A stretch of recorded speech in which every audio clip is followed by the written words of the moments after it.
As a small business, dealing with unhappy customers and product returns can be super stressful and overwhelming, especially when you've put so much effort into your brand and product. As awful as it is, product returns and unhappy customers are a natural part of business, and how you manage it can make or break your reputation. Hey, I'm Ashani. I'm the founder of a brand called Luna London, which is a beauty and wellness company. I know firsthand how horrible it can be dealing with really difficult customers. In this video, I'm going to break down practical steps of how you can deal with it when it does, and it's inevitable that it's going to happen at some point in your business journey. How to deal with it in a practical way. If you're a small business and you're just looking for some insights into running a small business, please go ahead and subscribe, because I am posting regularly, sharing my journey, sharing my tips, and yeah, anything that you want to know, please go ahead and comment down below. Happy to make a video about it. With that, let's jump into this video. First things first, I want to get our mentality in the right place. It's so important to understand that any business is going to have complaints. It's not a reflection of you, it's not a reflection of me. I know as founders we can get really personally tied to our business and emotionally connected to it. So if there's a complaint, I still do take it personally and take it as a reflection of myself. But I always have to constantly remind myself that I'm not a bad person, mistakes happen, and it's inevitable in a business. So I just want to put that out there. First things first, you're not a bad person. These things happen. You're not rubbish at being a founder. You are perfectly normal, and mistakes can happen. Sometimes, you know, it's not even your fault, basically. And let's dive into this a little bit more. So let's actually look a bit deeper as to why you may be getting complaints. And the first thing is, people may just have different expectations. If you're a candle maker like me and your customers are primarily buying online, they just may have a different expectation of what your product is going to be when they finally receive it. Buying something online, of course, is really a different experience to someone being able to see, touch and smell an item. If they're just going by the product descriptions, what they may anticipate by reading that product description, they may be envisaging a certain type of scent, but when it comes, it just may be different, and that's okay. It's really hard for scent descriptions to, you know, translate the same message to every single person. If I think floral, I may be thinking of jasmine, whereas somebody else may be thinking of rose. So it may just be like, you know, someone has a different idea of what the scent may be. The other thing that they may have an expectation of are the different sizes. Not everybody is going to understand, you know, what a 30 centiliter versus a 20 centiliter is. So they may have different ideas of what size they're going to get when it comes, it's kind of different to their expectation. The other reason you may have a complaint, which is pretty frequent, is shipping issues. An item may have got damaged, lost, or just super delayed, and of course if your customer's expecting it by a certain time and a certain, like, you know, they're expecting it to arrive in pristine quality, and that doesn't happen, that's inevitable, and that's not something in your control, other than, you know, making sure you pack it correctly. But sometimes things just happen, and that's just the way it is. And the other reason you may be getting complaints is that some people just like to complain. They just, you know, are very picky about things. They may be expecting absolute perfection, or maybe they are, you know, they're not having a great day, and sometimes it's a good outlet to be able to take it out on somebody else. And you do see that a lot. Like, I've had a customer just really, like, basically essentially scream at me, but just on Etsy, let's say, and I was just like, oh my god, this is crazy. Like, I would never speak to somebody like that. But you kind of have to just realize that sometimes people are just going through things in life, and, you know, you may be the brunt of that, like, issue that they're having. It's not fair, but, you know, sometimes that just happens. So what I just want to get out of this, like, first initial point is to not take it personally. As I said, it's not about you, like, as a person. You're a good person and you're doing your best, so just always remind yourself of that and don't get too dragged down by it. Like, I know that I kind of do, that happens to me. If I ever get like a negative comment, it will stay with me the whole day, but I'm trying to get better at taking it in my stride and realizing it's a good mechanism for feedback as well. Like, sometimes complaints are very legitimate, and then other times, you know, it's not, and then I can just brush that away and be like, okay, they're having, you know, this person's just going through something, it's not my issue. And then if it is something that is my issue, it's a good way to get that feedback and do better the next time. Now that we have the emotional / mindset side of complaints out of the way, let's go into the practical steps.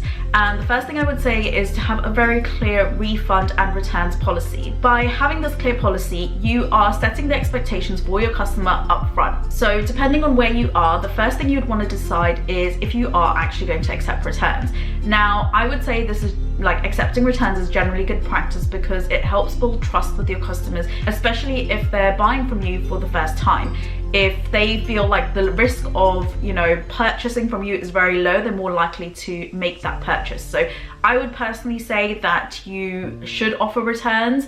Of course, it's up to you, and it also depends on the country you live in, because certain countries, you know, you by law need to be able to accept returns like it is in the UK, but in other countries you whereas in other countries it may be just up to you whether you want to take a return or not. But my personal advice would be to accept returns, just because, like I said, it helps people feel more comfortable that if they make a mistake, they're always able to return the product. Depending on if you are accepting returns, and again, this is based on the country you live in, if there's anything defined by a specific law, be sure to outline the policy limits. So are you accepting refunds within 14 days or 25 days or 28 days?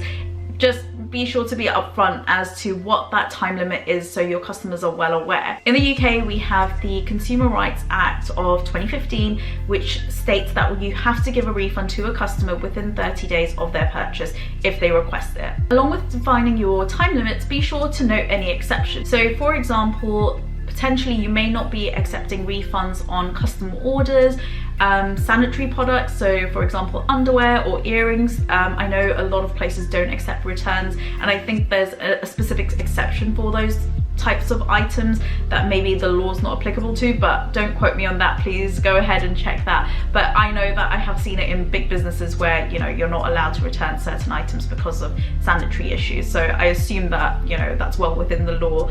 But be sure, depending on the commodity you're selling, that you are sticking within the requirements. Other items where returns may not be accepted are things like digital products, because of course if you're selling a digital product and somebody downloads it, you know, it's forever theirs. They can't, like, even if they keep it forever. So I know a lot of people who sell digital products don't allow refunds because they know the risk of people downloading the product and then, you know, trying to return it. To be super transparent and make sure your customers are up to date with your returns and refunds policy, I would recommend putting this in multiple places on your website. So this could be on the confirmation page once they've purchased, within an email, on all of your product pages, having a separate page of course for refunds and returns at the FAQ section. So trying to put it in multiple places so your customer is able to read it, you know, wherever they are, like, find themselves, I think is really important, because it just definitely sets that ground expectations and they know what to expect from you. Okay, so we've set our mindset up, we've got our returns and refunds policy all set up, and now we still have a complaint in our inbox. What do we do? So if a customer messages you or emails you with a complaint, I've got some do's and don'ts for you, and I think it's going to help you make things go a lot more smoother. So my first don't is, don't get defensive and angry with them. Of course, this is just going to escalate the situation if they're already unhappy. Don't ignore them, because it's not going to go away, and you can, you know, it's basically going to mean that you've like lost this the future potential of this customer for, you know, forever basically, if you ignore them and they don't feel heard. And the final thing is, don't blame other parties like the shipping carrier or any other company for this issue. As a founder, it's important to take accountability. It's your brand, it's your business. You are the face of the business. So we know what not to do. What do you do? So the first thing I would say is to acknowledge the problem, and right out the bat say, I'm so sorry that you've experienced this issue. Acknowledge the customer, make them feel heard. The second thing I would do is to remain calm and be super professional. Avoid emotional reactions at all costs. Then I would ask them for the details. Ask them for a photo of the specific issue that they're complaining about, and in this way you can then go into the next step of providing a solution. This may be a refund, a replacement, or a discount depending on what the situation is. My biggest tip is, if you are getting ranted at by a customer and they're super angry at you, just take a moment, take a breath before responding. Don't go in all guns blazing, and just take a moment, get yourself a bit chilled, and then like take it as level-headed as you can when responding to this customer. So as I mentioned in the last step, we want to offer a solution that is reasonable to what the customer is complaining about.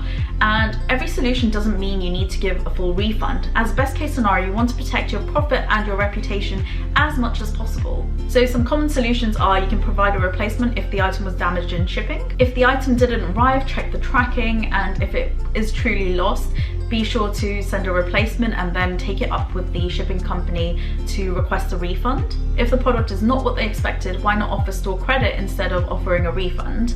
And finally, we know that there are customers out there who just want a freebie, and if you think this is the case after your investigation, politely just say, this is our returns policy, and we know these customers are out there and they're just looking for a freebie. Politely use your policy to help back you up. And we know these customers are all out there. There may be a customer that is just looking for a freebie. If the complaint seems super unreasonable, then just go ahead and, explain your returns policy or your refund policy and whether or not they meet that criteria.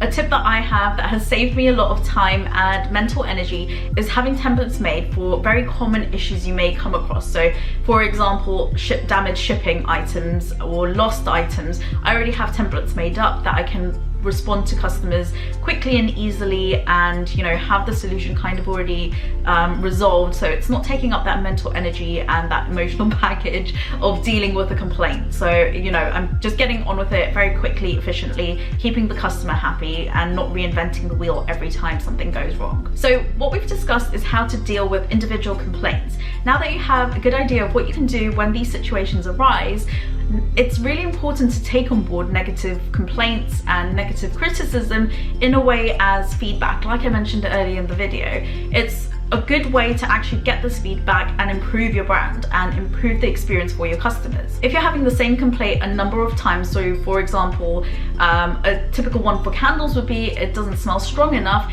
it kind of gives you an indication that your formula and your recipe needs a bit of work.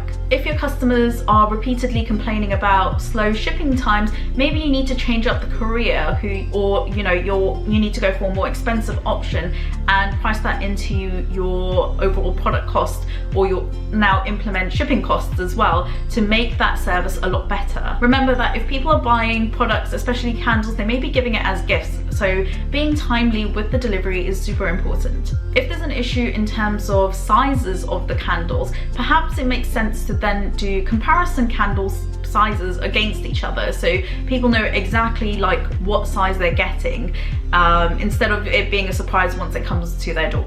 Think about these negative comments as free market research and free feedback, because it's super important and it's just going to make you so much better and make the experience for your customers so much nicer. So we've spoken about customers and how to deal with them if they've got legitimate comments or legitimate issues that they're having with the product or with the shipping, but in reality there are customers who are problem customers, and it's super important to protect yourself and to protect your brand so you're not being taken advantage of. So what are the red flags of a problem customer? Number one, they're always complaining, or there's always something wrong with the product, and they're always demanding refunds.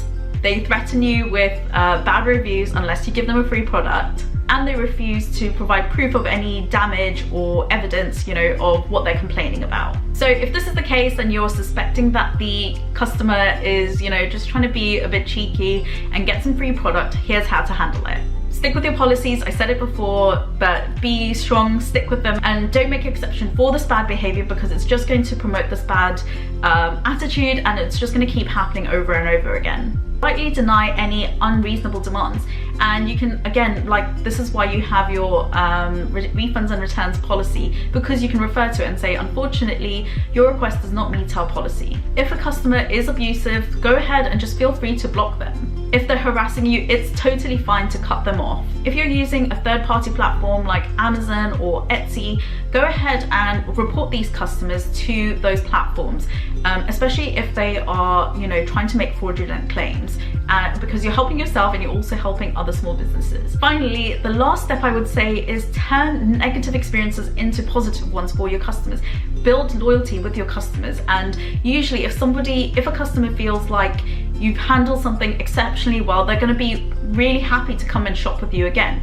If you think about the big companies like John Lewis or Harrods or Selfridges, they deal with returns and refunds and customers complaining all the time, but it doesn't stop those customers from ever going back there. You can build loyalty by sending a follow-up email and saying, hey, how did this work for you? Or thank you so much for your patience during this, while we resolve this issue. Is there anything we could have done better? How can we help you further? You know, just showing genuine interest in their experience will go a long way. The final tip I would say is to offer a discount in the future to help promote them make that next purchase, and that's something I've definitely used multiple times, and I found that it's been really helpful in getting people to continuously repeat ordering from me, and also then finding stuff that they love and then repurchasing it on at full price later on. It's important to note that 70% of customers who had an unhappy or unsatisfactory experience are, if it's been resolved properly, they will come again and repurchase. So 70% of people that complain will still repurchase from you, which means definitely like really think about how you're handling the situation. As a bonus, I just wanted to cover some tips on how to deal with people on social media who are complaining or making issues on social media for you. First things first, if a customer makes a public, you know, negative review of your product, the first thing is don't panic. Once you're level-headed and you are ready to respond in a public and professional way. In this way, other customers will see you and see how professional you are and how well you're handling the situation, which actually will be positive branding and PR for you. After the initial reach out, suggest that you resolve this in the DMs. So the first step would be maybe to message and say, I'm so sorry you've experienced this. We want to make it right. Please look at your DMs. We're gonna like sort this out for you. And then in the DMs, you can speak with that customer and really like dive deep into the details and figure out what the issue was. Once resolved, again, just be sure to follow up and show that you're not hiding away from the negative feedback that they're giving you, and you're really intrigued and proactive to be able to resolve this for them and and you want them to have an excellent experience with you. It's always important to remember one bad review isn't going to ruin your business. It's more important to focus on getting lots of good reviews from people, and this is done by being professional and resolving issues quickly. So that's everything I had today. I hope it was useful and interesting for you. I'd love to know what horror stories you have from bad customers. It's really interesting to hear about it, and I would love to know how you dealt with it and if it was any different to what I've kind of said in this video. So thank you so much for watching. Please don't forget to subscribe and comment, and you know, any more videos that you'd like to hear about, please go ahead and put it in the comment section below. Thank you so much for watching. Bye.